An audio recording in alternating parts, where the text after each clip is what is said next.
হ্যাঁ, তোমরা শুনতে পাচ্ছো, দেখতে পাচ্ছো সবাই ক্লিয়ারলি? জি স্যার। ওকে, তাহলে দেখো এখানে হচ্ছে আলোক নির্ভর অধ্যায়ে আমরা দেখলাম যে আলো এবং পানি দিয়ে এখানে তৈরি হচ্ছে অক্সিজেন, আর একই সাথে টিপি এবং NADPH2 তৈরি হচ্ছে। এখন আমরা আজকে দেখব আমরা আলোক নিরপেক্ষ অধ্যায়টা আমরা দেখব, কারণ এটিপি এবং NADPH2 বানানো শেষ আমাদের, কারণ আমরা এই চক্রীয় এবং অচক্রীয় দিয়ে সেটা গত ক্লাসে আমরা দেখেছি কিভাবে এটিপি এবং NADPH2 তৈরি হয়। তাহলে সেটি তৈরি হয়ে আছে, এখন সেটা আমাদের হাতে আছে, রেডি আছে। এখন সেটা আমরা দেখব এদেরকে ব্যবহার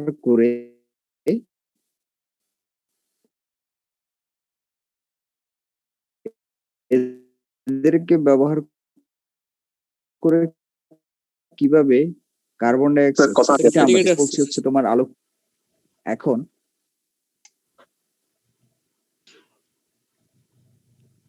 ঠিক হয়ে যাবে আশা করি। এখন ঠিক আছে? এখন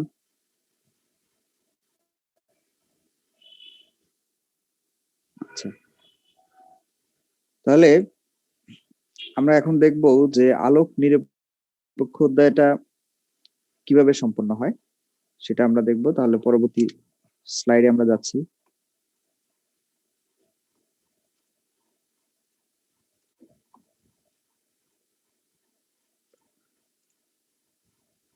ওকে, দেখো এখানে কার্বোহাইড্রেট তৈরি হতে পারে বা গ্লুকোজ তৈরি হতে পারে, তার জন্য তিনটা স্বীকৃত ওয়ে আছে। একটা নাম হচ্ছে ক্যালভিন চক্র, একটা নাম হচ্ছে হ্যাসো-স্ল্যাক চক্র, আর একটা নাম হচ্ছে CAM প্রক্রিয়া। এটাকে C3 চক্র বলা হয়, এটাকে C4 চক্র বলা হয়। তোমরা এগুলো 19-এ পড়ে আসছো। এগুলো সম্পর্কে তোমরা একেবারেই একটা প্রাথমিক আলোচনা তোমরা 19-এ তোমাদের ছিল। এখন আজকে আমরা দেখব যে ডিটেলস আলোচনায় আমরা যাব। সেই ডিটেলস আলোচনার মধ্যে আমরা প্রথমেই ক্যালভিন চক্রটা দিয়ে আমরা শুরু করব। ক্যালভিন চক্র কিভাবে সম্পন্ন হয়। ক্যালভিন নামটা কিভাবে আসলো? বিজ্ঞানী ক্যালভিন, ক্যালিফোর্নিয়া বিশ্ববিদ্যালয়ের বিজ্ঞানী ক্যালভিন, মিউট করে রাখো। ক্যালিফোর্নিয়া বিশ্ববিদ্যালয়ের অধ্যাপক ছিলেন ক্যালভিন। তিনি ক্লোরেলান নামক একটা উদ্ভিদ, শৈবাল আছে, তোমাদেরকে আমি শৈবাল পড়ানোর সময় পড়াইছিলাম, সেটা হচ্ছে ক্লোরেলা। ক্লোরেলা হচ্ছে একটা শৈবালের নাম, একটা বৈজ্ঞানিক নাম, ক্লোরেলা শৈবাল। এটার মধ্যে তিনি গবেষণা করে দেখলেন যে কিভাবে আসলে শর্করাটা তৈরি, যেহেতু শৈবাল তার মধ্যে সালোক সংশ্লেষণ হয়, তাহলে সেই সালোক সংশ্লেষণের মাধ্যমে কিভাবে কার্বোহাইড্রেট তৈরি হচ্ছে তিনি সেটা গবেষণা করে সেটা দেখেছেন। তো তার যে তিনি যেটা পেয়েছেন সেটাই আমরা আলোচনা করব। তাহলে দেখো এখানে নাম হচ্ছে রাইবোলোজ 1,5-বিসফসফেট। রাইবোলোজ 1,5-বিসফসফেট এটি একটা 5 কার্বন বিশিষ্ট যৌগ এবং এটির মধ্যে দুইটি ফসফেট আছে। বিসফসফেট মানে, বিস কথাটার মানে হচ্ছে কত?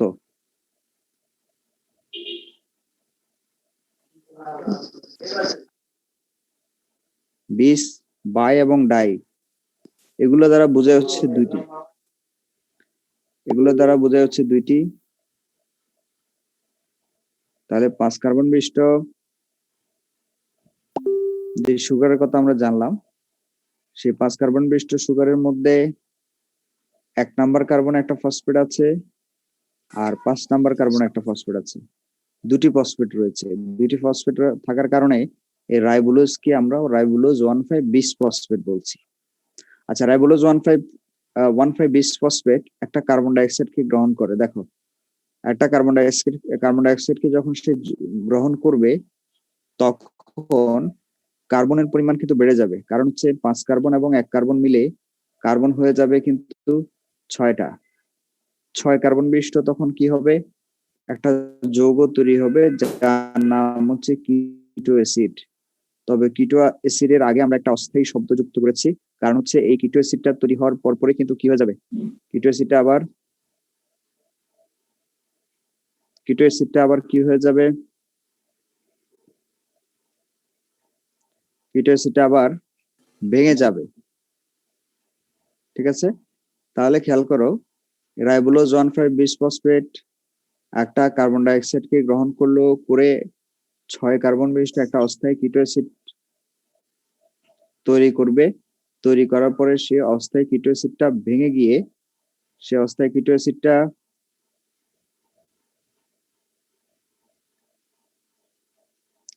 দেখো, সেই কিটো অ্যাসিডটা দেখো পরবর্তীতে কি হচ্ছে, এই 6 কার্বন বিশিষ্ট কিটো অ্যাসিড ভেঙে গিয়ে 3 কার্বন বিশিষ্ট 2 অণু 3-ফসফোগ্লিসারিক অ্যাসিড তৈরি করে। তাহলে 3-ফসফোগ্লিসারিক অ্যাসিডের মধ্যে 3টা কার্বন আছে, আর এটা কয় অণু, 2 অণু।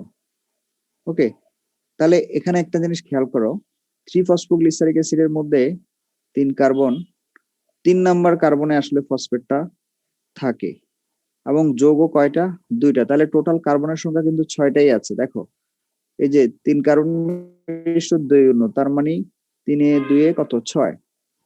ঠিক আছে, তাহলে টোটাল কার্বনের সংখ্যা কিন্তু 6 থাকতেছে। 3 কার্বন বিশিষ্ট 2 অণু 3-ফসফোগ্লিসারিক অ্যাসিড তৈরি হচ্ছে। আর একটা কথা তোমাদেরকে এখানে বলে রাখি, এখানে যে কার্বন ডাই অক্সাইড যুক্ত হচ্ছে, কার্বন ডাই অক্সাইড যখন যুক্ত হবে, কার্বন ডাই অক্সাইড যখন যুক্ত হয় কার্বনের সংখ্যা বেড়ে যায়। কোনো চক্রের মধ্যে তোমরা এটা লিখে রাখতে পারো, কোনো চক্রের মধ্যে যখন কার্বন ডাই অক্সাইড যুক্ত হবে, কার্বনের সংখ্যা, চক্রের মধ্যে কার্বনের সংখ্যা বেড়ে যাবে। আবার কোনো চক্র থেকে কার্বন ডাই অক্সাইড মুক্ত হয়ে গেলে তখন সেই চক্রে কার্বনের সংখ্যা কমে যাবে। এটা তোমাদেরকে এই নিয়মটা মনে রাখতে হবে, এটা আরো অনেক জায়গায় এটা কাজে লাগবে। কোনো চক্রের মধ্যে কার্বন ডাই অক্সাইড প্রবেশ করলে, যুক্ত হলে কার্বনের সংখ্যা বেড়ে যাবে, 5 কার্বন থেকে 6 কার্বন হয়ে গেছে। আবার যদি কোনো চক্র থেকে কার্বন ডাই অক্সাইড চলে যায়, তাহলে সেক্ষেত্রে কার্বনের সংখ্যা কমে যাবে। যতটা কার্বন ডাই অক্সাইড চলে যাবে ততটা কার্বনের সংখ্যা কমে যাবে। তাহলে দেখো, এই 6 কার্বন বিশিষ্ট কিটো অ্যাসিড পরবর্তীতে ভেঙে 6 কার্বন ভেঙে 3 কার্বন বিশিষ্ট 2 অণু 3-ফসফোগ্লিসারিক অ্যাসিড তৈরি করে, এবং এই 3-ফসফোগ্লিসারিক অ্যাসিডকে আমরা বলছি 3 কার্বন বিশিষ্ট। সেই জন্য এই ক্যালভিন চক্রকে C3 চক্র বলা হয়, কারণ প্রথম স্থায়ী পদার্থটা কিন্তু 3 কার্বন বিশিষ্ট বলেই এটাকে C3 চক্র বলা হয়ে থাকে। প্রথম যৌগ কিন্তু এটি না, তবে এটি স্থায়ী যৌগ। আগে যে কিটো অ্যাসিডটা তৈরি হয়েছে সেটা অস্থায়ী, কাজে সেটাকে বিবেচনা না নিয়ে যেটি স্থায়ী তাকে বিবেচনায় নেওয়া হচ্ছে, এবং সেটি হচ্ছে 3-ফসফোগ্লিসারিক অ্যাসিড, সেটি 3 কার্বন বিশিষ্ট, সেজন্য এটাকে C3 চক্র বলা হচ্ছে। এরপরে দেখো, 3-ফসফোগ্লিসারিক অ্যাসিড থেকে পরবর্তীতে তৈরি হচ্ছে 1,3-বিসফসফোগ্লিসারিক অ্যাসিড। 3-ফসফোগ্লিসারিক অ্যাসিড থেকে তৈরি হচ্ছে কি, 1,3-বিসফসফোগ্লিসারিক অ্যাসিড। এখানে ফসফেট কয়টা আছে, আর এখানে ফসফেট কয়টা আছে বলো তো? স্যার 2টা। এখানে একটা, এখানে 2টা। ওকে, এখানে একটা, এখানে 2টা। এখন এটা কোথা থেকে আসলো? এই যে এটিপি ভেঙে আসছে। এটিপি ভেঙে আসছে। তাহলে দেখো, খেয়াল করো, এখানে যে এটিপিটা ছিল, হ্যাঁ, এটিপিটা যখন ভাঙে তখন তোমরা জানো একটা ডাইফসফেট, এডিনোসিন ডাইফসফেট তৈরি হয়, এবং একই সাথে হচ্ছে তোমার এই একটা অজৈব ফসফেট তৈরি হয়, একই সাথে হচ্ছে একটা এডিপি তৈরি হয় যখন একটা এটিপি ভাঙে। এখন দেখো, তাহলে এই এটিপি ভাঙার কারণে যে অজৈব ফসফেটটা তৈরি হলো সেটি আসলে 3-ফসফোগ্লিসারিক অ্যাসিডের সাথে যুক্ত হয়ে 1,3-বিসফসফোগ্লিসারিক অ্যাসিড তৈরি করতেছে। 1,3-বিসফসফোগ্লিসারিক অ্যাসিড, সেটিও হবে 2 অণু। সেটিও কয় অণু? 2 অণু। আচ্ছা, এবার আসো, 1,3-বিসফসফোগ্লিসারিক অ্যাসিড থেকে তৈরি হয় গ্লিসারালডিহাইড 3-ফসফেট। স্যার তাহলে কি আগের স্টেপে 2টা এটিপি ভেঙে 2টা এটিপি হয়? হ্যাঁ, 2টা হবে, রাইট, 2টা হবে। যে কয় অণু সেই কয় অণু হবে। এখন 1,3-বিসফসফোগ্লিসারিক অ্যাসিড থেকে তৈরি হচ্ছে গ্লিসারালডিহাইড 3-ফসফেট, এটাও একটা 3 কার্বন কম্পাউন্ড, এটাও 3 কার্বন কম্পাউন্ড। দেখো এখানে গ্লিসারলিয়ার 3 ফসফেটের মধ্যে ফসফেট এখানে কয়টা, যে কয়টা সংখ্যা থাকে মনে রাখবা, একটা যৌগের মধ্যে যে কয়টা সংখ্যা থাকবে সে কয়টাই ফসফেট থাকে। এখানে কয়টা সংখ্যা আছে নামের মধ্যে? একটা একটা আছে। একটা মানে এটার মধ্যে একটা ফসফেট আছে, এটার মধ্যে দুইটা সংখ্যা দেখা যাচ্ছে, তার মানে এটার মধ্যে দুইটা ফসফেট আছে। তাহলে দুইটা ফসফেট থেকে একটা ফসফেট এখানে আছে, তার মানে আরেকটা ফসফেট গেল কোথায়? ফসফেটের হিসাবটা কিন্তু আমাদেরকে খুব ভালো করে করতে হবে, কারণ ফসফেটটা এখানে খুব গুরুত্বপূর্ণ। তাহলে একটা ফসফেট এখান থেকে কমে গেল, তাহলে সেই ফসফেটটা আসলে কোথায় গেল আমরা একটু খেয়াল করলে দেখতে পারবো।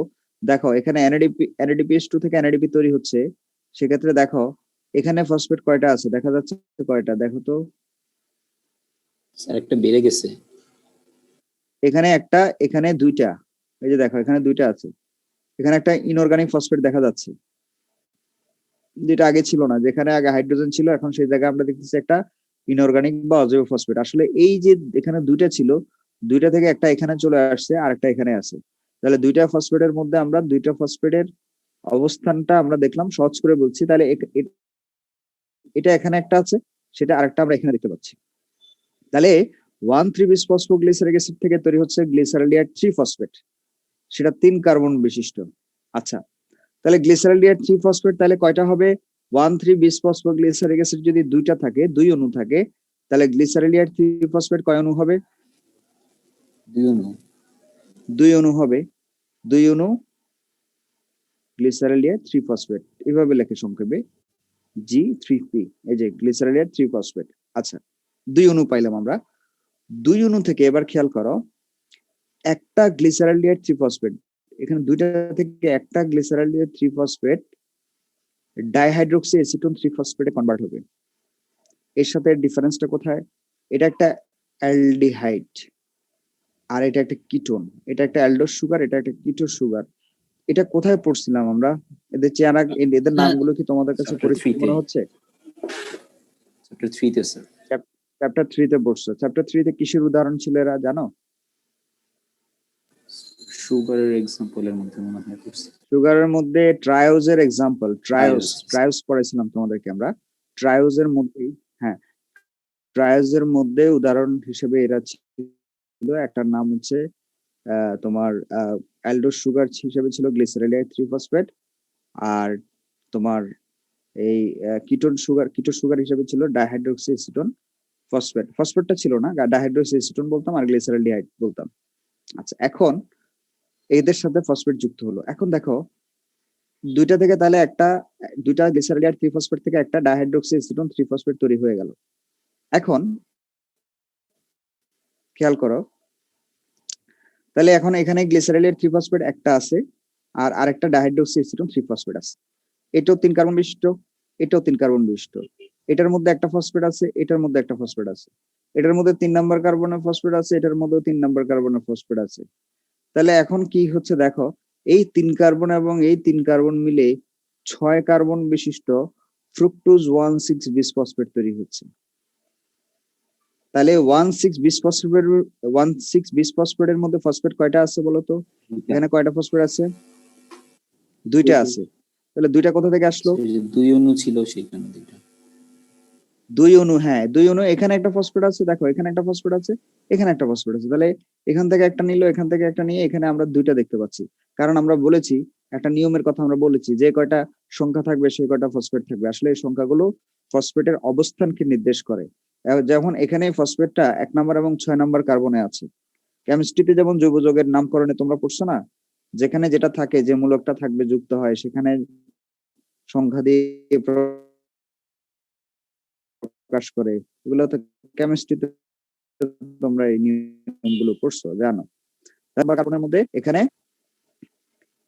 1 নাম্বার এবং 6 নাম্বার কার্বনের মধ্যে ফসফেটটা যুক্ত হচ্ছে। ওকে, তাহলে ফ্রুক্টোজ 1,6-বিস ফসফেট, এটা 6 কার্বন বিশিষ্ট যৌগ। আচ্ছা, ফ্রুক্টোজ 1,6-বিস ফসফেট থেকে তৈরি হচ্ছে ফ্রুক্টোজ 6 ফসফেট, এটাও একটা 6 কার্বন বিশিষ্ট যৌগ। তবে এটার সাথে এটার ডিফারেন্স কোথায়? 1,6 বিসফসফেটের সাথে ফ্রুক্টোজ 6 ফসফেটের ডিফারেন্স কোথায়? এটার সাথে এটার ডিফারেন্স কোথায়? স্যার একটা ফসফেট বের হয়ে গেছে, বেড়ে গেছে? বের হয়ে গেছে মানে কমে গেছে একটা। কমে গেছে স্যার। হ্যাঁ সেটা বলো, বের হয়ে গেছে। আমি শুনছি বেড়ে গেছে, আচ্ছা যাই হোক। কমে গেছে। এই যে দেখো একটা ফসফেট এখান থেকে চলে গেছে, দেখো একটা ফসফেট চলে গেছে। তাহলে একটা ফসফেট চলে গেছে, ওই যে 1 নাম্বার কার্বনেটটা চলে গেছে, 6 নাম্বার কার্বনেটটা রয়ে গেছে, ফ্রুক্টোজ 6 ফসফেট। আচ্ছা, এখন এই ফ্রুক্টোজ 6 ফসফেট থেকে আসলে আর অনেকগুলো পরিবর্তন হয়, গ্লুকোজ 6 ফসফেট হয়, তারপরে আবার গ্লুকোজ 1 ফসফেট হয়। এই জিনিসগুলো আসলে আমাদের প্রয়োজন না। তোমরা একটা কাজ করতে পারো, সেই কাজটা হচ্ছে ফ্রুক্টোজ 6 ফসফেট থেকে তোমরা টান দিয়ে এভাবে নিচের সোজা টান দিবা আর কি। আমি তো নিচে লেখা আছে বলে আমি ডান পাশে দেখাচ্ছি। তোমরা টান দিয়ে গ্লুকোজ দেখাই দিবা, এখানে গ্লুকোজ লিখবা। শুধু ফ্রুক্টোজ 6 ফসফেট থেকে একটা টান দিবা সোজা নিচের দিকে, লিখবা গ্লুকোজ। এটা লিখলেই তোমাদের হয়ে যাবে। আর মাঝখানে এখানে যেগুলো আছে এই ধাপগুলো তোমাদের লেখার দরকার নাই, এগুলো বর্ণনা করার কোনো প্রয়োজন নাই। তোমাদের লেভেলে অন্তত পক্ষে এটা আমাদের প্রয়োজন নাই। এখন গ্লুকোজ দেখাই দিবা। যদি মন চায় গ্লুকোজ থেকে আর দুইটা টান দিয়ে এই স্টার্চ এবং সুক্রোজটা দেখাই দিতে পারো, অর্থাৎ গ্লুকোজ গুলো মিলে পরবর্তীতে স্টার্চ তৈরি হচ্ছে আর সুক্রোজ তৈরি হচ্ছে। স্টার্চটা সঞ্চিত খাবার হিসেবে থেকে যায়, সুক্রোজটা পরিবাহিত হয়, মানে অন্য জায়গায় চলে যায়। ঠিক আছে, ট্রান্সলোকেটেড সুগার বলি, যেটা অন্যান্য জায়গায় চলে যায় উদ্ভিদের মধ্যে, সেটা সুক্রোজ। গ্লুকোজ তৈরি হয় কিন্তু উদ্ভিদের মধ্যে অন্যান্য অঙ্গে তোমরা জানো যে খাবারটা চলে যায়, তাহলে খাবারটা যায় সুক্রোজ হিসেবে। আর স্টার্চটা সঞ্চিত হয়ে থেকে যায়, সঞ্চিত খাবার হিসেবে স্টার্চ। এখন তাইলে তোমরা এটা দেখাই দিলেই হবে, গ্লুকোজ থেকে এটা দেখাই দিলেই তোমাদের হবে। এখন বলো, এতটুকু যে আমরা আলোচনা করলাম এর মধ্যে কারো কোনো কনফিউশন আছে কিনা? এটা এই বাম পাশের গুলো নিয়ে পরে কথা বলছি, এগুলো নিয়ে পরে কথা বলছি। স্যার 3 ফসফোগ্লিসারিক অ্যাসিড থেকে স্যার যখন যে 1,3 বিস ফসফোগ্লিসারিক অ্যাসিড হলো, তখন কি স্যার এটিপি দুইটা ভাঙে? মানে এখানে তো স্যার একটা এটিপি লেখা আর কি। এখানে তুমি 2 অণুর জন্য দুইটা এটিপি ভাঙবে, দুইটা ভাঙবে। আমরা একটা দিয়ে দেখাবো, বলা হয়নি। আমরা একটা দেখাচ্ছি, কিন্তু মানে একটা এখানে তো সব একটা যৌগ আমরা দেখাচ্ছি, আসলে তো এখানে একটা থাকে না, দুইটা থাকে। বুঝছি স্যার। দুইটা থাকলে তখন আমরা দুইটা, মানে দুইটা হিসেবে যদি আমরা দেখাতাম তাহলে আমরা দুইটাই দেখাতাম, আমরা একটা হিসেবে দেখাচ্ছি এখন। ওকে ওকে স্যার। জি স্যার। তাহলে দেখো, অ্যালডিহাইড 3 ফসফেটস এর দুই অণু স্যার বলো বলো। এখান থেকে এক অণু হচ্ছে ডাইহাইড্রোক্সি অ্যাসিডন 3 ফসফেটে পরিণত হলো। হ্যাঁ হ্যাঁ স্যার তাহলে আরেক অণু কি ওই যে হ্যাঁ। ওই ডাইহাইড্রোক্সি অ্যাসিডন ফসফেটের সাথে বিক্রিয়া করে তারপরে ফ্রুক্টোজ ফসফেট তৈরি করবে? হ্যাঁ আমি বলছি, খেয়াল করো। গ্লিসারলডিহাইড 3 ফসফেট, আমি এগুলো সব মুছে দিচ্ছি আবার। আচ্ছা আমার কোশ্চেন ছিল স্যার দুই অণু যদি তাহলে স্যার নিচে এই কথা মিউট রাখো, তোমরা যারা মাইক্রোফোন অন আছে এটা মিউট করে রাখো।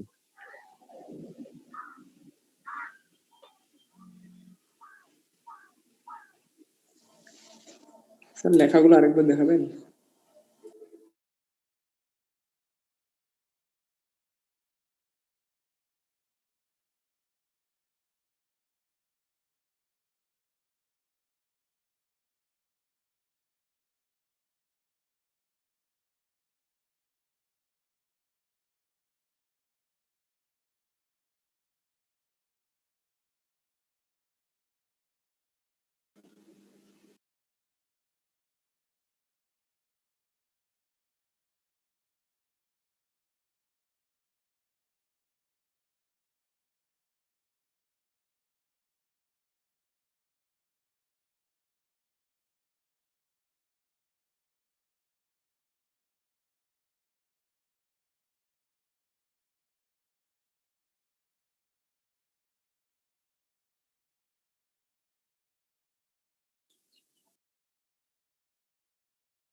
স্যার কিছু শুনতে পারছি না।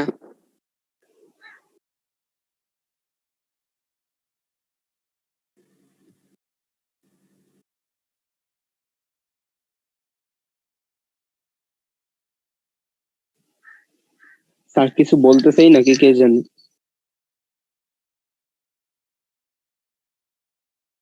স্যার মনে হয় টেবিল থেকে উঠছে।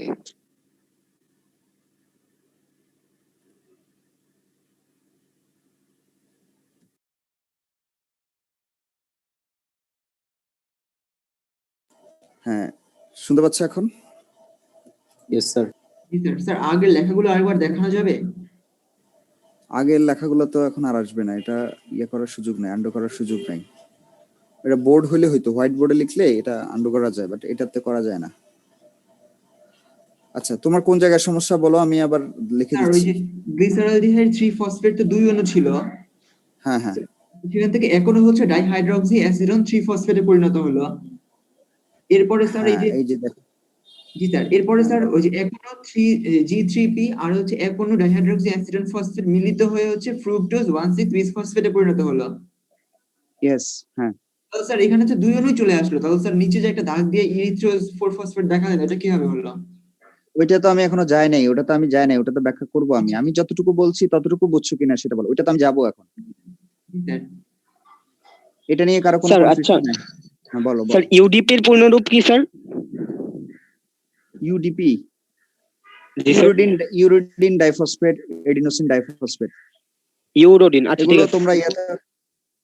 তোমরা ইয়াতে পড়ছো, আমি বলি তোমাদেরকে। ওই যে প্রথম অধ্যায়ের উদ্ভিদ বিজ্ঞান প্রথম অধ্যায়ের মধ্যে হচ্ছে তোমার ইয়ে আছে, উদ্ভিদ বিজ্ঞান প্রথম অধ্যায়ের মধ্যে ওই যে স্যার এই প্রোটিন গুলো শেষে যে ওইগুলোর মধ্যে। না না, নিউক্লিওটাইড গুলো, তারপরে নিউক্লিওসাইড গুলো ওখানে পাবা এটা। হ্যাঁ, ইউডিপি, এডিপি এগুলোর সম্পর্কে পাবা। তাহলে দেখো, তাহলে আমি যেটা বলছি, ফ্রুক্টোজ থেকে টান দিয়ে তোমরা শুধু গ্লুকোজ বলবা, গ্লুকোজ বলে তারপরে চাইলে স্টার্চ এবং সুক্রোজের কথা লিখতে পারো। এখানে স্টার্চ এক পাশে সুক্রোজ লিখতে পারো, না লিখলে কোনো অসুবিধা নাই। তাহলে আমরা দেখো, স্যার আমরা হ্যাঁ, কি বলো? স্যার ফ্রুক্টোজ 1,6 বিস ফসফেট থেকে ফ্রুক্টোজ হ্যাঁ, 6 ফসফেট এইটুকু বুঝে দেন। এটুকু বুঝে দিব। ফ্রুক্টোজ 1,6 বিস ফসফেটের মধ্যে এখানে ফসফেট দুইটা আছে, দেখো দুইটা সংখ্যা মানে দুইটা ফসফেট আছে। বিস ফসফেট মানে দুইটা ফসফেট, এখানে ফসফেট আছে একটা, একটা কমে গেল, কারণ এই যে সাইকেল থেকে একটা ফসফেট বের হয়ে গেল। এখান থেকে সাইকেল থেকে একটা ফসফেট বের হয়ে যাওয়ার কারণে এখানে একটা ফসফেট কমে গেছে। তারপরে এখান থেকে হচ্ছে তোমার এই গ্লুকোজটা তৈরি হচ্ছে, গ্লুকোজটা তৈরি হয়ে তারপরে এদিকে হচ্ছে তোমার এই যে এটা আসলো। ঠিক আছে? আচ্ছা, এখন খেয়াল করো, এবার আসল কথায় আসি। এদিকের কি অবস্থা, এটা কেন আছে বা এটা কি? হ্যাঁ, তোমরা যারা ক্যাপ্টেন, তুমি অ্যাটেন্ডেন্সটা পাঠিয়ে দিও আমাকে। হ্যাঁ, খেয়াল করো, তাহলে যেটা বলছিলাম, এখানে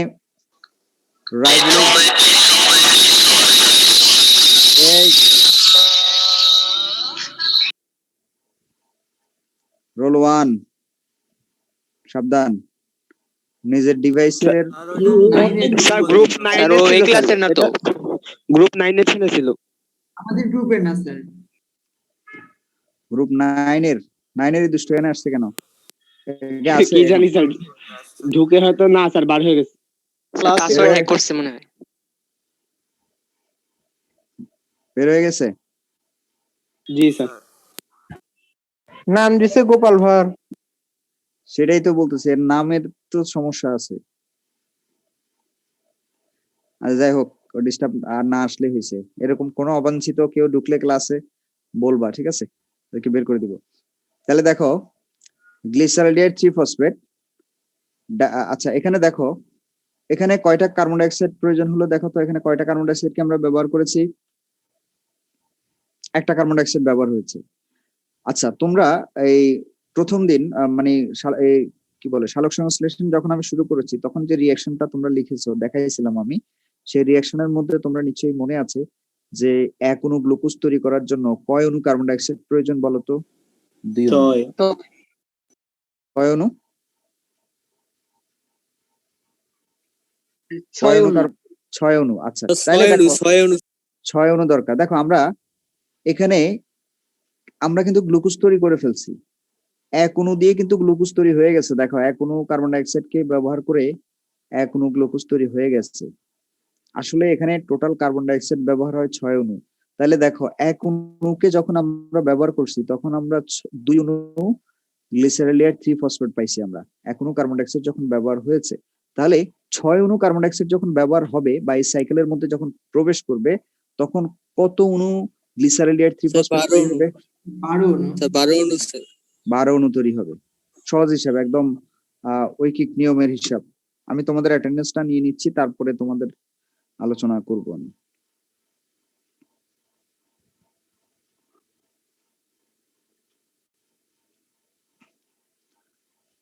roll 1, roll 10, roll 22, 28, 32, 39, 32, 39, 65, তারপর হচ্ছে 71, 79, 90, 100, 100, 102, 103, 108, 109, 107, 117, 123. আর কেউ আছো? ওকে, তাহলে এবার দেখো, তাহলে 12 অণু গ্লিসারলের 3-ফসফেট আমরা পাচ্ছি। 12 অণু, একদম হিসাব। 12 অণু থেকে দেখো মাত্র 2টা খরচ করে কিন্তু গ্লুকোজ তৈরি হয়ে যায়। তাহলে আরো যে 10টা রয়ে গেছে, সেই 10টার ভবিষ্যৎ কি? তাহলে এই 10টা যাবে কোথায় আসলে? এটা কোন কাজে লাগে? কেন আমরা কিন্তু 2টা দিয়ে বানাই ফেলছি। দেখো আমি কিন্তু প্রথমে 12টার হিসাব তোমাদেরকে আমি দেখাই নাই, কারণ প্রথমে 12টার হিসাব দিলে তোমাদের একটা ঝামেলা হবে। সেই জন্য আমি 2টা দিয়ে সুন্দর করে গ্লুকোজটা কিভাবে তৈরি হচ্ছে সেটা আমি দেখাই দিলাম। এখন এই 10টার কি হবে? তাহলে 12টা থেকে যে 10টা আছে, সেই 10টা কি হচ্ছে দেখো, এই 10টা থেকে কিছু তোমার ডাইহাইড্রোক্সি এসিটোন 3-ফসফেটে কনভার্ট হয়ে যাবে। এখান থেকে 10টা থেকে কিছু ডাইহাইড্রোক্সি এসিটোন 3-ফসফেটে কনভার্ট হবে, তখন কিছু এখানে কনভার্ট হবে আর কিছু গ্লিসারিডিয়ার 3-ফসফেট হিসেবে থেকে যাবে। আচ্ছা, এবার এখান থেকে একটা নিবে, এখান থেকে একটা নিবে, নিয়ে আবার ওই ফ্রুক্টোজ 6-ফসফেট তৈরি করবে। কারণ আমরা জানি গ্লিসারিডিয়ার 3-ফসফেট আর ডাইহাইড্রোক্সি এসিটোন 3-ফসফেট আবার কি হবে, ফ্রুক্টোজ 1,6-বিসফসফেট হবে। আবার সেখান থেকে কি হবে, ফ্রুক্টোজ 6-ফসফেট হবে। তবে এই ফ্রুক্টোজ 6-ফসফেট কিন্তু আর গ্লুকোজ তৈরি করবে না, কারণ গ্লুকোজ অলরেডি তৈরি হয়ে গেছে। সে কি করবে, সে এইদিকে আসবে। দেখো এদিকে এরো চিহ্ন দিয়ে দেখানো হয়েছে, এটা এদিকে আসতেছে। আচ্ছা, এদিকে এসে সে কি করবে খেয়াল করো, এখানে যেটা হবে, এখানে খেয়াল করো, এখানে ফ্রুক্টোজ 6-ফসফেটের মধ্যে কার্বন এই কয়টা আছে, কার্বন কয়টা আছে? 6টা কার্বন আছে, রাইট? 6টা কার্বন আছে। এই 6টা কার্বন থেকে 2টা কার্বন বাদ দিলে কয়টা কার্বন থাকে? 4টা কার্বন থাকে। তাহলে এই 6টা কার্বন, হ্যাঁ, এই 6টা কার্বন থেকে 4 কার্বন বিশিষ্ট ইরেথ্রোজ 4-ফসফেট তৈরি হয়। 6 কার্বন থেকে 4 কার্বন, আর কার্বন বাকি থাকে কয়টা বলো? বাকি আছে কয়টা? 2টা। এই 2টা আর এই 3টা মিলে এখান থেকে এদিকে দেখো, এর জন্য এদিকে আসছে, এই 2টা 3টা মিলে 5 কার্বন বিশিষ্ট জাইলোলোজ 5-ফসফেট তৈরি হয়। হিসাবটা বুঝছো এবার? স্যার আরেকবার আবার বলছি, আমি আবার বলছি, এই জায়গাটার মধ্যে তোমাদের একটু সমস্যা হয়, তোমরা ভালো করে খেয়াল করো। ফ্রুক্টোজ 6-ফসফেট হচ্ছে কয় কার্বন বিশিষ্ট? 6 কার্বন বিশিষ্ট। 6 কার্বন বিশিষ্ট। এখন 6 কার্বন থেকে যদি 2টা কার্বনকে বাদ দেওয়া হয়, আসলে এই সমস্ত কাজগুলো করে ট্রান্সকিটোলেজ এনজাইম। সে কি কাজ করে দেখো, সে করবে 6 থেকে 2টা কার্বনকে বাদ দিয়ে 4 কার্বন বিশিষ্ট ইরিথ্রোজ 4-ফসফেট তৈরি করবে। 6 থেকে 2 বাদ দিলে 4 কার্বন বিশিষ্ট ইরিথ্রোজ 4-ফসফেট তৈরি হবে। তাহলে আর 2টা কার্বন থাকে, সেই 2টা কার্বনকে এই 3 নাম্বার 3 কার্বন এখানে আবার এখান থেকে একটা নেওয়া হয়, গ্লিসারলের 3-ফসফেট এখান থেকে একটা নেওয়া হয়। এখানে তো অনেকগুলো আছে অলরেডি, এখান থেকে একটা নেওয়া হয়, এখান থেকে নিয়ে 3 আর 2 5 কার্বন বিশিষ্ট জাইলোলোজ 5-ফসফেট কম। দেখো বিষয়টা দাঁড়ালো হচ্ছে 6 কার্বন আর 3 কার্বন। এই দেখো এখানকার 6 কার্বন আর এখানকার 3 কার্বন, টোটাল কার্বন হলো কয়টা? 9টা। এই 9টা ভাঙছে কিভাবে? 4টা এবং 5টা হিসেবে, এক পাশে 4টা এক পাশে 5টা। হিসাবটা বুঝে গেছে? ওখানে 3 কার্বন কোথা থেকে আসলো? এখানে 3 কার্বন গ্লিসারলের, জি স্যার, বুঝতে পারছি। এখানে তো 10টা ছিল বললাম না, এখান থেকে কিছু এখানে গেছে, আরো রয়ে গেছে না এখানে, সেটা এখানে আসতেছে, সেটা এদিকে আসতেছে। ও আচ্ছা, বুঝতে পারছি। এই বাকিরা বুঝছো? 10টা কিভাবে? এই 10টা কিভাবে, কি বলবো, তুমি আগে আমার কথা শোনো নাই, 10টা কিভাবে আসছে? 12টা আসছে যেটা বুঝছো তো, 12টা। হ্যাঁ স্যার, হ্যাঁ স্যার, 12টা সমাপ্ত হওয়ার পরেও গ্লিসারলডিহাইড অবশিষ্ট থেকে যাবে? গ্লিসারলের থাকবে, এখানে তো এগুলো ইউজ হচ্ছে গ্লুকোজ তৈরির জন্য, 2টা ইউজ হচ্ছে, আরো 10টা রয়ে গেছে না? জি স্যার, মানে একটা চক্র সমাপ্ত হওয়ার পরও স্যার অবশিষ্ট গ্লিসারলডিহাইড তাহলে থাকবে, ওগুলা পরে হ্যাঁ। আবার নেক্সট চক্রে ইউজ হবে। নেক্সট চক্র ইউজ হবে, চক্রটা তো বারবার ঘুরবে, 6 বার ঘুরবে, 6 বার ঘুরলে 12টা তৈরি হবে, ও, বুঝছো? বুঝতে পারছি। তাহলে দেখো এখানে ইরেথ্রোস 4 ফসফেটটা এবার যাবে কোথায়? ইরেথ্রোস 4 ফসফেটটা আসলে এখান থেকে আরো মাঝখানে অনেকগুলো ধাপ আছে, যদিও তোমাদের বইয়ের মধ্যে এগুলো দেখানো হয় না। তোমাদের বইয়ের মধ্যে এই ক্যালভিন চক্র বা সি3 চক্রটাকে খুবই সহজ সিম্পল ওয়েতে দেখানো হয়েছে, সেজন্য আমরা এই 10টার কমপ্লিট হিসাবটা তোমাদেরকে আমরা দিতে পারবো না। কারণ কি? কারণ হচ্ছে এই 10টার হিসাব যদি একদম অ্যাকুরেট হিসাব যদি দিতে হয়, তাহলে আমার যে মাঝখানে যে ধাপগুলি আছে সেই ধাপ সহ তোমাকে দেখাতে হবে, আর সেই ধাপগুলো দেখাতে গেলে আমার এই ক্যালভিন চক্রটা অনেক বড় হয়ে যাবে, আরো কমপ্লিকেটেড হয়ে যাবে তোমাদের জন্য। সেজন্য এই 10টার একদম অ্যাকুরেট হিসাবে আমাদের যাওয়ার দরকার নাই। তোমরা ইরেথ্রোস 4 ফসফেট এখানে আছে, এটাকে যে কোথায় গেছে সেটা বলার দরকার নাই। এটা এদিকে সেডোহ্যাপ্টালোজ তৈরি করে এদিকে যায়, সেটা দরকার নাই। তোমরা এটা নিয়ে কথা বলবা যে জাইলোলোজ 5 ফসফেটটা পরবর্তীতে আবার রাইবোলোজ 5 ফসফেটে রূপান্তরিত হয়। দেখো জাইলোলোজ 5 ফসফেটটা আবার কিসে রূপান্তরিত হয়? রাইবোলোজ 5 ফসফেটে রূপান্তরিত হয়।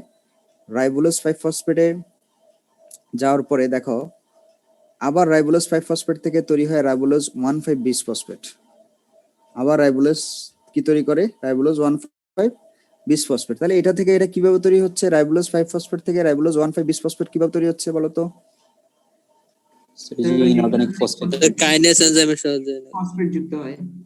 এই যে একটা আর ফসফেট এটিপি বাংতেছে, একটা এটিপি যখন বাংতেছে তখন একটা এডিপি পাচ্ছি, একটা অজৈব ফসফেট পাচ্ছি। তাহলে সেই অজৈব ফসফেটটা আসলে এটার সাথে যুক্ত হয়ে এখানে 2টা ফসফেট হয়ে গেছে।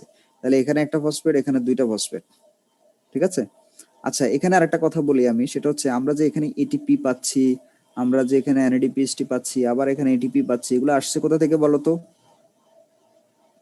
স্যার এগুলো আলোক কোথা থেকে পর্যায় আসে? থেকে। আলোক পর্যায় এই মানে হ্যাঁ। আলোক নির্ভর স্যার অধ্যায় ফোটন থেকে। ফোটন কোনা থেকে হ্যাঁ, ওই যে আলোক নির্ভর অধ্যায়, মানে যেটা আমরা আগের ক্লাসগুলোতে আমরা দেখেছি যে চক্রীয় এবং অচক্রীয়র মাধ্যমে যে এটিপি এবং এনএডিপিএস গুলো তৈরি হয়েছিল সেগুলোকে আমরা এখানে খরচ করতেছি। আগে আমরা তৈরি করে রাখছি, এখন আমরা খরচ করতেছি। আগে ইনকাম করতে হয়, তারপরে খরচ করতে হয়। বিষয়টা অনেকটা সেরকম, যেগুলো আগে তৈরি করা হয়ে গেছে ফটোফসফোরাইলেশনের মাধ্যমে, এখন সেখান থেকে আমরা এগুলো পাচ্ছি, এটিপি এনএডিপিএস টু। তাহলে দেখো এটিপি এবং এনএডিপিএস গুলো না হলে কিন্তু এই ধাপগুলো কমপ্লিট হবে না। এখানে যে ধাপগুলো হচ্ছে, এই ধাপগুলো যদি শক্তি না পায় তাহলে এই ধাপগুলো কমপ্লিট কোনোভাবেই হবে না। তার মানে ওই আলো ছাড়া আসলে এই চক্রটা কোনোভাবেই সম্ভব না, কারণ আলো না পাইলে কিন্তু এগুলো তৈরি হবে না, এই ধাপগুলো তৈরি হবে না। আচ্ছা, তাহলে আমি যে ব্যাপারটা বললাম এখান থেকে এই পর্যন্ত, এটা নিয়ে কারো কোনো কনফিউশন থাকলে বলো, তাহলে আমি আবার, এটা বুঝতেই হবে, এটার বোঝার মানে এটা কোনো বিকল্প নাই তোমার হাতে। তুমি যদি না বুঝো তাহলে বলো, তাহলে আমি আবার বলি। কিন্তু তুমি যদি মনে করো যে এটা আমার লাগবে না, তাহলে তুমি মানে বোকার স্বর্গে আছো। অ্যাসিডের নামটা কি 12 কার্বক্সি নাকি 2 কার্বক্সি লিখছেন? 2 কার্বক্সি, এটার দরকার নাই, এই নামটার দরকার নাই, ঠিক আছে। ঠিক আছে? আমি এনজাইমের কথা বলবো এখন। আর কোনো কনফিউশন আছে? তারপর আমি এনজাইম গুলো কেন, কি এনজাইম কোথায় থেকে আসলো এগুলো বলবো। চক্রের মধ্যে কারো কোনো সমস্যা আছে কিনা বলো, তাহলে তোমাদেরকে আমি এই একটু যে সহজ গ্লিসারলডিহাইড, স্যার গ্লিসারলডিহাইড 3 ফসফেট তো 2 অণু না? হ্যাঁ, 2 অণু, প্রথমে 2 অণু, পরে এটা 12 অণু হয়, 6 বার গুড়ার কারণে জি স্যার, জি 12 স্যার, জি অণু। স্যার। আচ্ছা, আর কারো কোনো প্রশ্ন? কার্বনের বিষয়ে একটু বলবেন? 10টা কার্বনের বিষয় না 10টা গ্লিসারলডিহাইড 3 ফসফেটের বিষয়? জি স্যার। আচ্ছা, আমি আবার বলছি, এটা আবার বলছি। 10টা গ্লিসারাইড 3 ফসফেট স্যার। আচ্ছা, আমি বলছি আবার, খেয়াল করো। এখানে দেখো আমরা প্রথমে 2টার কথা বলছিলাম, 2টা গ্লিসারলডিহাইড 3 ফসফেট আমরা পাইছি, কারণ এই যে এখানে 2 অণু, 2 অণুর থেকে এটা 2 অণু তৈরি হয়। ওকে, এখন কথা হচ্ছে এই কার্বন ডাইঅক্সাইড একটা যখন এই চক্রের মধ্যে প্রবেশ করবে তখন 2 অণু তৈরি হয়, কিন্তু এটা তো আমরা জানি যে 6 অণু লাগে, আমাদের সালোক সংশ্লেষণের বিক্রিয়ার মধ্যেই আছে 6 অণু কার্বন ডাইঅক্সাইডের প্রয়োজন। তাহলে একইভাবে এই 6 অণু কার্বন ডাইঅক্সাইড এই চক্রের মধ্যে প্রবেশ করলে তাহলে 12টা গ্লিসারলডিহাইড 3 ফসফেট পাওয়া যাবে। হ্যাঁ, 2টা দিয়ে হয়তো আমরা এটা বানাই ফেলতে পারবো, 2টা দিয়ে গ্লুকোজ তৈরি হয়ে যাবে, কিন্তু এই চক্রটা আর এদিকে রান করতে পারবে না। এই চক্রটাকে এদিকে রান করানোর জন্য বাকি এই যৌগগুলো তৈরি হওয়া প্রয়োজন। এই যে ধরো এখানে আমরা যেগুলো আছে এই পাশে, এগুলো তৈরি হওয়া প্রয়োজন, কারণ তারা তো এটা তো বারবার কন্টিনিউ করবে। তাহলে সেগুলো তৈরি হওয়ার জন্য বাকি যে এখান থেকে 10টা থাকে, 12টা থেকে 2টা দিয়ে আমরা গ্লুকোজ বানাই ফেললাম, আরো বাকি থাকে হচ্ছে 10টা। সেই 10টা দিয়ে আমরা দেখতেছি এই জিনিসগুলো তৈরি হচ্ছে। এই পাশে যেগুলো আছে সেগুলো তৈরি হচ্ছে। যেমন এখানে গ্লিসারলের 3 ফসফেট কিছু আছে এখানে, আবার এখান থেকে গ্লিসারলের 3 ফসফেট 10টা থেকে এখান থেকে কিছু ডাইহাইড্রোক্সিস্টোন 3 ফসফেট তৈরি হচ্ছে, আবার সেগুলো মিলে এটা আর এটা মিলে তৈরি হচ্ছে ফ্রুক্টোজ 6 ফসফেট 16 বিস ফসফেট, তারপরে ফ্রুক্টোজ 6 ফসফেট। তারপরে এখান থেকে আমরা বলছি যে 6 কার্বন বিশিষ্ট, 6 কার্বন থেকে 2 কার্বন বাদ দিলে 4 কার্বন বিশিষ্ট ইরেথ্রোজ 4 ফসফেট তৈরি হয়। তাহলে যে 2 কার্বন বাদ দিলাম সেটা কোথায় গেল? সেটা এই 3 এর সাথে এসে যোগ হলো। এখান থেকে একটা নেওয়া হলো গ্লিসারলের 3 ফসফেট, এখান থেকে একটা নেওয়া হলো 3 কার্বন বিশিষ্ট, তার সাথে 2টা কার্বন যোগ করে দিলাম, করে দিয়ে এই 5 কার্বন বিশিষ্ট জাইলুলোজ 5 ফসফেট তৈরি করা হলো। সেটা আবার এই রাইবোলোজ 1,5 বিস ফসফেটে রূপান্তর হয়ে গেল এই যে মাঝখানে একটা ধাপের মাধ্যমে। এখন আমি তোমাদেরকে বলো স্যার স্যার আলটিমেটলি তো স্যার কার্বন ডাই অক্সাইড 6 অণুই লাগতেছে, কিন্তু ওখানে স্যার 1 কার্বন লেখা কেন? ওখানে তো তোমার 6টা একবারে দেখাবে না, 6টা তো একসাথে দেখায় না, একটা একটা করে দেখায় তো। কিন্তু বলার সময় আমরা 6 অণুর কথাই বলবো, কিন্তু দেখানোর সময় তো আমরা সবগুলো দেখাবো না একসাথে, বুঝছো? Okay sir. এখন আসো এখানে এনজাইম গুলোর কথা বলি। প্রথমে যে এনজাইমটা, এটার নাম হচ্ছে রুবিস্কো এনজাইম। রুবিস্কো এনজাইমের পুরো নাম হচ্ছে রাইবোলোজ বিসফসফেট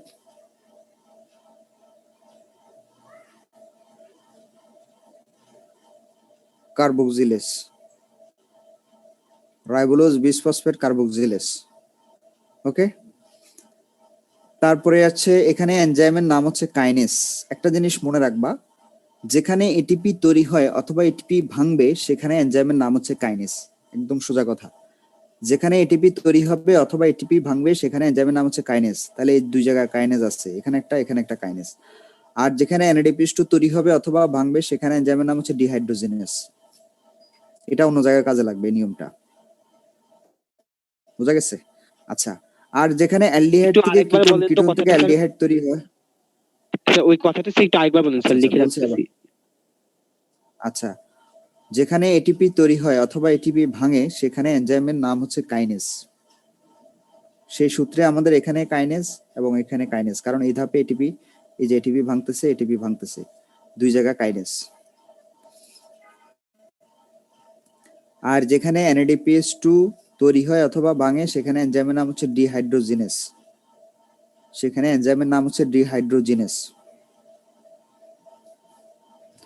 আচ্ছা, গেল। এখানে একটা অ্যালডিহাইড একটা কিটোন, অ্যালডিহাইড থেকে কিটোন অথবা কিটোন থেকে অ্যালডিহাইডের জন্য এই আইসোমারিক পরিবর্তনের জন্য এনজাইমের নাম হচ্ছে আইসোমারেজ।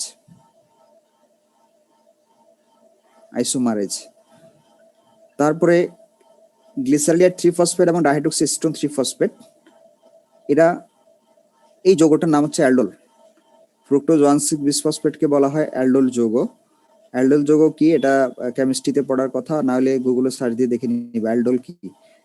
এই বিক্রিয়াটাকে অ্যালডোল বিক্রিয়া বলা হয়। গ্লিসারলিয়ার 3 ফসফেট এবং ডাইহাইড্রোক্সিস্টোন 3 ফসফেটের মিলিত হয়ে যে 1,6 ফ্রুক্টোজ 1,6 বিসফসফেট তৈরি করে, এই বিক্রিয়াটাকে অ্যালডোল বিক্রিয়া বলা হয় এবং এনজাইমের নাম হচ্ছে অ্যালডোলেস। আর এখানে ফসফেট অপসারিত হচ্ছে, সেজন্য এনজাইমের নাম হচ্ছে ফসফেটেজ।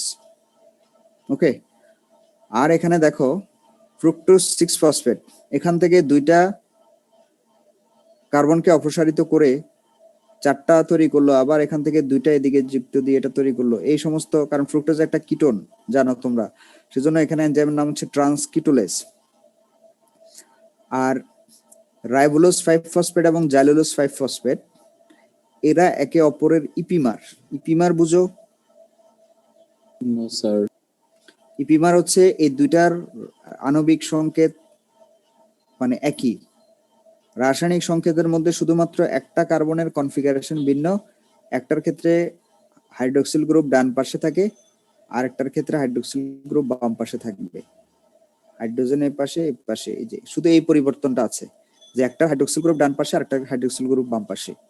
রাইবোলোজ 5 ফসফেট এবং জাইলুলোজ 5 ফসফেটের মধ্যে একটাই পরিবর্তন, সেটা হচ্ছে তাদের একটা কার্বনের কনফিগারেশনটা ভিন্ন রকম, যার জন্য তারা একে অপরের ইপিমার।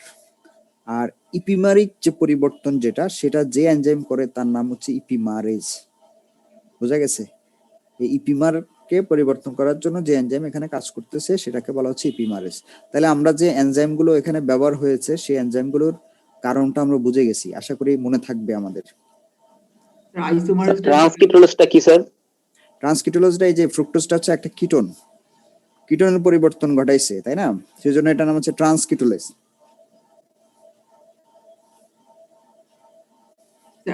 আইসোমারেজটা একটু আরেকবার বলেন না। আইসোমারেজ হচ্ছে অ্যালডিহাইড থেকে কিটোন, এটা একটা অ্যালডিহাইড যৌগ, এটা একটা কিটোন যৌগ। অ্যালডিহাইড থেকে কিটোন অথবা কিটোন থেকে অ্যালডিহাইড রূপান্তর করে হচ্ছে আইসোমারেজ। স্যার ফসফেট কি স্যার ফসফেট ত্যাগ করার জন্য এনজাইম? হ্যাঁ, ফসফেট ত্যাগ করছে, এই জন্য ফসফেটেজ। কত সহজ, এটা তোমাদের স্যার মুখস্থ করতে হবে। বলো স্যার এক্সামে কি স্যার এই চিত্রটা কি স্যার দিতে হবে পুরাটাই? কি দিবা, এটাই তো দেওয়া লাগবে, এটা তো পড়তেই হবে। বললাম না, এটার কোনো বিকল্প নাই, এটার কোনো ছাড় নাই। আর চিত্র তো জি, স্যার। অনেক বড়। চিত্র এটা অনেক বড়, কে বলছে? এটা তুমি কয়েকবার প্র্যাকটিস করো, দেখবা যে কত সুন্দরভাবে আঁকতে পারতেছো। স্যার চিত্রের সাথে স্যার বর্ণনা লেখা বেশি স্যার, এক পৃষ্ঠায় জায়গা নেওয়া খুবই কঠিন। স্যার চিত্রের সাথে তো স্যার বর্ণনাও দিতে হবে না? বর্ণনা, হ্যাঁ, কথা হচ্ছে যদি বর্ণনা চায় তাহলে এই কথাগুলো 4-5-6 লাইন লিখে দিবা আর কি, খালি কয়েকটা ধাপ লিখে দিবা। এটা যে এটা তৈরি হচ্ছে এনজাইমের উপস্থিতিতে, এটা থেকে এটা তৈরি হচ্ছে, এই এনজাইমের উপস্থিতিতে এটা থেকে। স্যার হবে না। হ্যাঁ শোনো, এখন কথা হচ্ছে যে না, শোনো এখন কথা হচ্ছে যে এটা যদি 3 নম্বরের জন্য বলে বর্ণনা করতে বলে, তাইলে বর্ণনা করতে বলো আর যাই করতে বলো, তুমি আগে চক্রটা এঁকে ফেলবা, ঠিক আছে?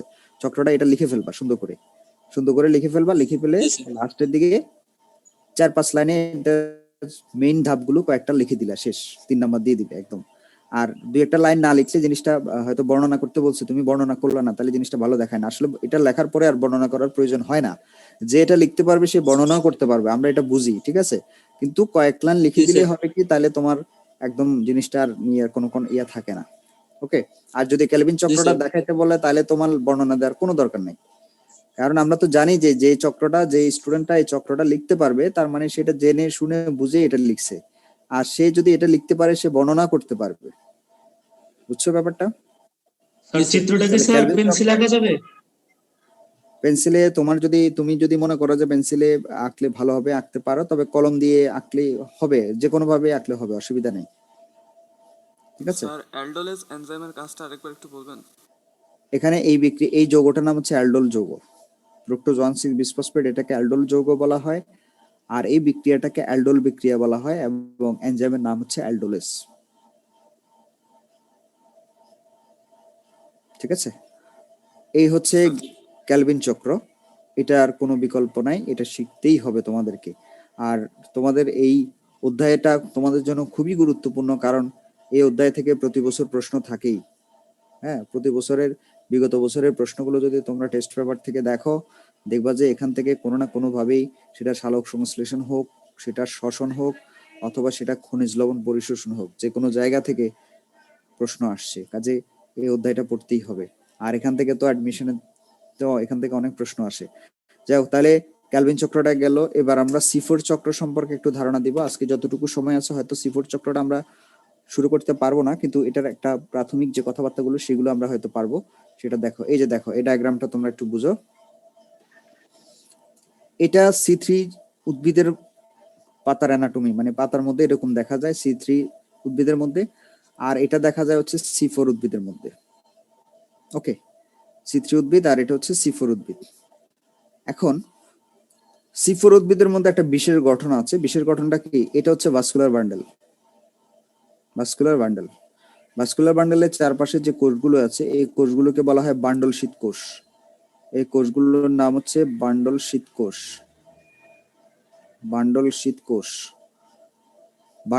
বান্ডলকে ঘিরে যে কোষগুলো আছে সেগুলোকে বলা হচ্ছে বান্ডল শীত কোষ। বান্ডল শীতের কোষে চারপাশে যে সবুজ কালারের যে কোষগুলো দেখা যাচ্ছে, এই কোষগুলোকে বলা হচ্ছে মেসোফিল কোষ। এগুলোর নাম হচ্ছে মেসোফিল কোষ। তাহলে দেখো, ভাস্কুলার বান্ডেল, তাকে ঘিরে আছে বান্ডল শীত কোষ, তাকে ঘিরে আবার অবস্থান করতেছে মেসোফিল কোষ। এই যে বিশেষ গঠনটা, এটা শুধুমাত্র C4 উদ্ভিদে পাওয়া যায়, C3 তে কিন্তু এটা নাই। দেখো, C3 তে কিন্তু বান্ডল শীত কোষ আছে, ভাস্কুলার বান্ডেলও আছে, বান্ডল শীত কোষও আছে, কিন্তু মেসোফিল কোষগুলো বান্ডল শীত কোষগুলোকে ঘিরে অবস্থান করে না, তারা তাদের মতো অবস্থান করে। এরা এভাবে, এখানে যেরকম বান্ডল শীত কোষকে ঘিরে মেসোফিল কোষ অবস্থান করে, এটা কিন্তু এখানে থাকে না। আরেকটা জিনিস তোমাদেরকে মনে রাখতে হবে, C4 চক্র কিন্তু দুইটা কোষের মধ্যেই হয়, বান্ডল শীত কোষেও হয়, মেসোফিল কোষেও হয়, মানে দুইটার মধ্যেই এই চক্রের অংশ হয়, মানে কিছু অংশ বান্ডল শীত কোষে হয়, কিছু অংশ মেসোফিল কোষে হয়। আমি তোমাদেরকে একটু পরে দেখাচ্ছি। তাহলে দেখো এই C4 উদ্ভিদের মধ্যে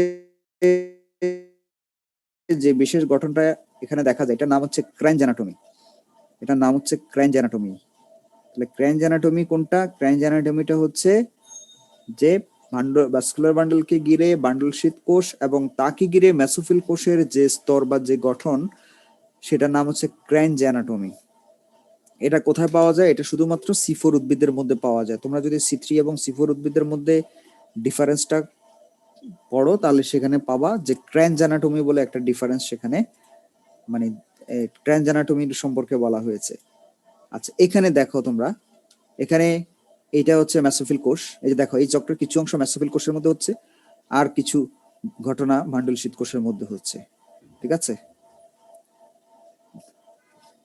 এখন এটাকে আমরা আলোচনা করতে পারি? সময় খুব বেশি নাই, সেজন্য থাক, তাহলে আমরা আজকে আর আলোচনা না করি। পরবর্তী, হ্যাঁ, আগের স্লাইডটা, হ্যাঁ, এই যে দেখো স্যার এখানে একটা স্যার ভিবি ছিল, ভিবিটা আসলে ওখানে কি বোঝাইছে? ভাস্কুলার এখানে বান্ডল। মেবি একটা ভিবি। ও হ্যাঁ, জি স্যার, বুঝলাম। ঠিক আছে স্যার অ্যাটেন্ডেন্স আরেকবার খেয়াল করেন স্যার।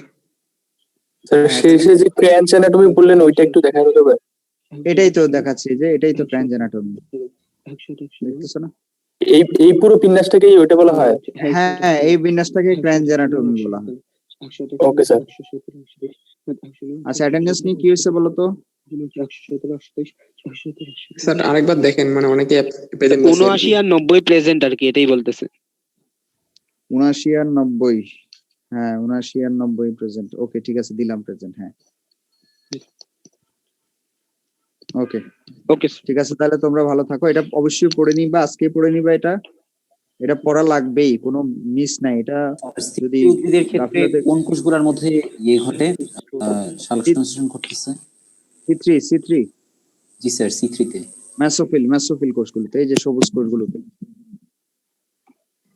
আর C4 এর মধ্যে ওই বান্ডল শীত কোষ, মেসোফিল কোষ দুটার মধ্যেই ঘটে? দুটার মধ্যেই হবে, দুটার মধ্যেই ঘটবে। জি স্যার। ওকে, পরবর্তী ক্লাসে আমরা সেটা দেখবো। ওকে, ভালো থাকো সবাই। জি স্যার, আসসালামু আলাইকুম। ওয়ালাইকুম আসসালাম।